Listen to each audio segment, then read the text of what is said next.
8 old medical practices that did more harm than good. The fact site. For as long as human beings have been around, they have been getting ill, injuring themselves, and contracting diseases. Physicians have been concocting tinctures and performing surgeries to alleviate these ailments for just as long. However, while we are lucky today to be alive in a time of great scientific and medical knowledge, that was unfortunately not always the case. Throughout history, going to the doctor was often more risky than just taking your chances with your illness. Poor hygiene standards, toxic medicines, and a general misunderstanding of human anatomy all led to some creative, albeit ultimately dangerous, medical practices.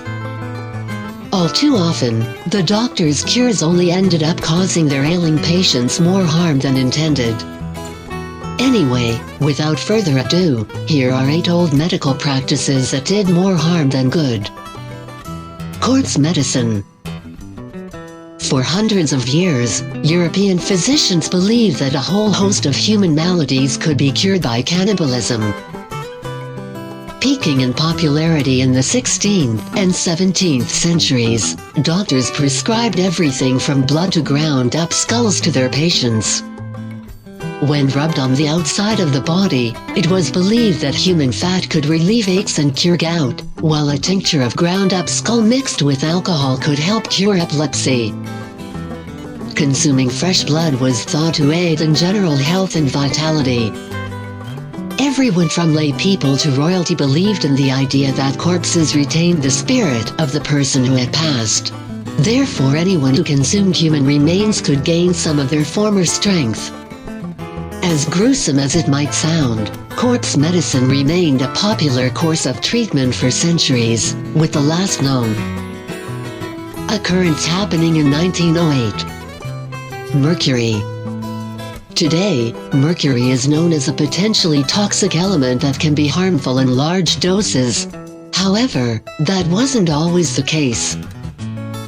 From the 16th all the way up to the 20th century, mercury was welcomed as a healing drug and regularly prescribed by doctors and consumed by ill people.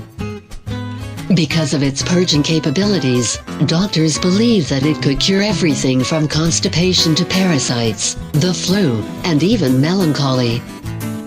Calomel, the powdered version of mercury, was prescribed through the 20th century. However, ingesting mercury can also lead to lung damage and kidney toxicity, and many people undergoing this treatment died of mercury poisoning. In this case, the cure really was worse than the disease. Radium. You'd hope that after mercury, people would have learned their lesson about using potentially toxic elements as a curative tonic. However, that, unfortunately, wasn't the case. Radium, another dangerous element, was commonly mixed with water sold as an over-the-counter energy drink in the early 20th century. Radium water was marketed under the name brand Redither with the slogan, "A cure for the living dead." It claimed to not only improve energy, but could also aid in digestion, increase vitality, and cure impotence in men. Despite the fact that the adverse health effects of radium were already known as early as 1913, Redither remained a popular drink throughout the 1920s, until the federal government forced an end to its production in 1932. Antimony. Robert James, an 18th-century English physician, invented and patented his famous Dr. James's fever powder in 1747. Dr. James claimed his concoction could treat any number of ailments, including fever, scurvy, and even distemper in cattle. But he was notoriously secretive about the recipe of his fever powder. As it turned out, the secret ingredient was antimony, a toxic metal. Antimony was believed to work as a cure-all for any number of ailments, including fever and gout, mainly for the simple reason that it made people vomit.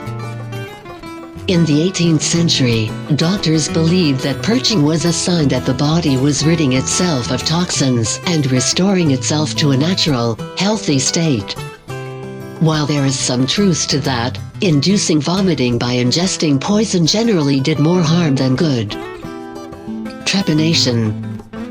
Trepanation is one of the oldest medical practices in human history. For over 5,000 years, humans have attempted to cure head pain, skull trauma, and even neurological diseases by drilling holes in the patient's skull. Less extreme versions involved simply scraping or cutting smaller sections of the skull. Evidence of trepanation has been found worldwide, including in Europe, China, Russia, and the Americas. A modern version of trepanation still exists in medicine, now called a craniotomy. It's only done to treat extreme conditions, such as a brain tumor, and the skull fragments are immediately replaced. Arsenic. Arsenic is another very ancient medicine, dating all the way back to Hippocrates.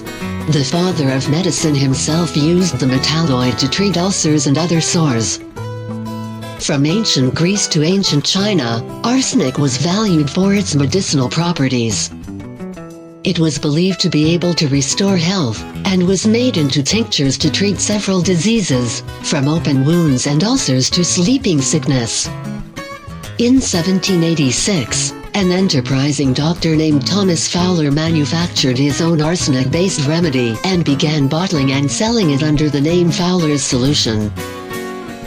Fowler's Solution was sold through the 20th century as a cure for conditions like psoriasis, asthma, and heartburn, and it was even used in the treatment of leukemia. Bloodletting. As early as 3,000 years ago, ancient Egyptians pioneered the practice of bloodletting, using a lancet or leeches to open a patient's veins and draw out their blood. The practice spread to ancient Greece and continued to be a popular practice in Europe and America all the way up until the late 1800s. In medieval Europe, physicians believed that the body consisted of 4 humors: blood, phlegm, yellow bile, and black bile. If one of these humors were out of balance, the body would become ill.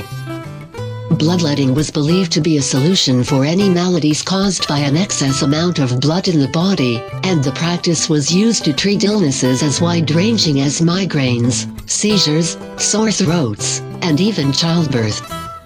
Animal magnetism. Created by the German physician Franz Anton Mesmer in the 1770s, animal magnetism was the belief that the planets exude magnetic rays, which influence human health via an invisible magnetic fluid that permeates the human body. Mesmer believed that illness was caused when a person's magnetic fluid was blocked or unbalanced. By using magnets along with certain hand gestures, Mesmer claimed he could unblock an ill person's magnetic fluid and restore health. Animal magnetism, also called mesmerism, gained popularity in Europe. Wolfgang Mozart and Empress Maria Theresa were among his patients. However, Mesmer's success was also short-lived. Following a scandal involving one of his blind patients in 1778, Mesmer's reputation was ruined, and animal magnetism fell out of fashion. However, mesmerism is also sometimes considered the precursor to a practice that we are all familiar with today, the art of hypnosis. The history of medicine is full of crazy, questionable, and sometimes downright dangerous practices. But at the time, most doctors truly believed they were doing the best they could to heal their patients. It makes one wonder, what will historians say about our modern medical practices 100 years from now?